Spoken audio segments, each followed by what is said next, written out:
Good morning, everybody, and welcome to today's edition of Convos and Coffee. I have my Dad Life mug, and as you can see, my coffee is almost gone, but it is still good. I just wanted to share with you a scripture that has meant a lot to me, especially recently.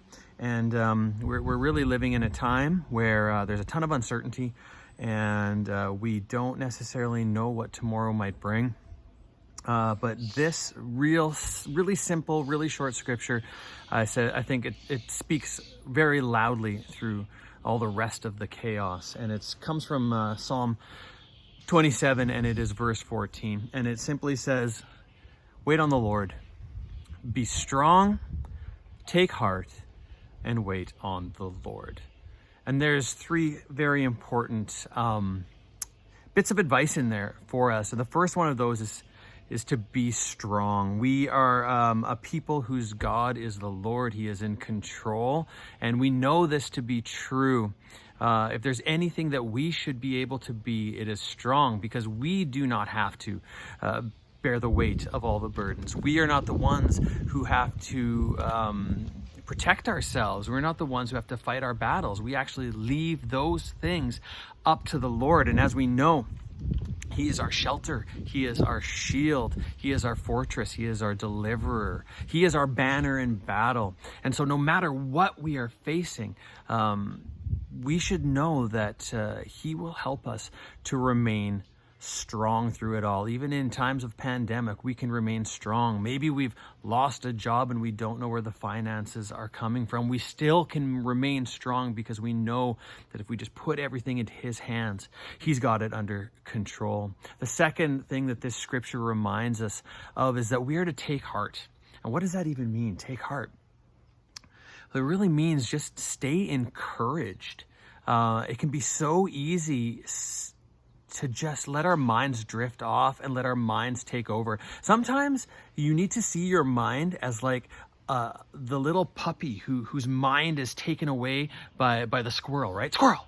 And it's just so easy for us to lose focus and to lose heart, because our mind is not always completely under control, but Scripture tells us that we need to bring every single thought captive. So when it says take heart, it doesn't leave us, Scripture, without a way to do that. And in that, it's in Philippians 4, verse 8. It tells us to set our minds on things that are true, set our minds on things that are noble, on things that are right, on things that are pure, on things that are lovely, on things that are admirable.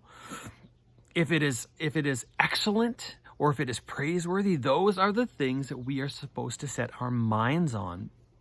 And don't be mistaken, the stuff that is going into your mind on a daily basis is not all excellent and praiseworthy. There's a lot of cynicism. There's a lot of lethargy.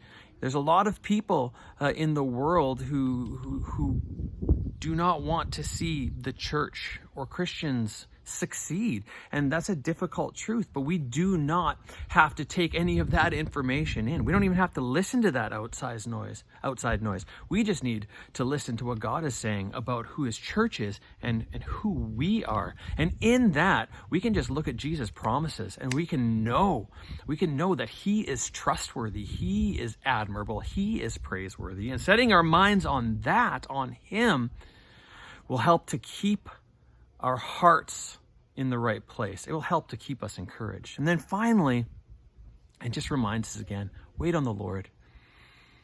That's probably the hardest thing for us as humans to do. Wait on the Lord. He doesn't do it as fast as I want. He's not showing me the kind of finances that I want. I've prayed for this like 3 times and He hasn't answered the prayer. But the fact of the matter is, and I know this over and over again from life, God's timing is not my timing. And as much as I want to push or get angry or complain, His timing is still going to be His timing. And my life is still going to benefit from God working in His timing rather than me working in mine.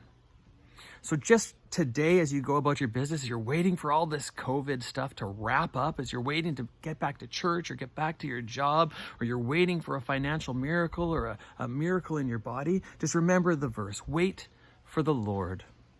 Be strong and take heart and wait for the Lord. This has been your Convos and Coffee for Tuesday morning. I hope you all have a super fantastic day.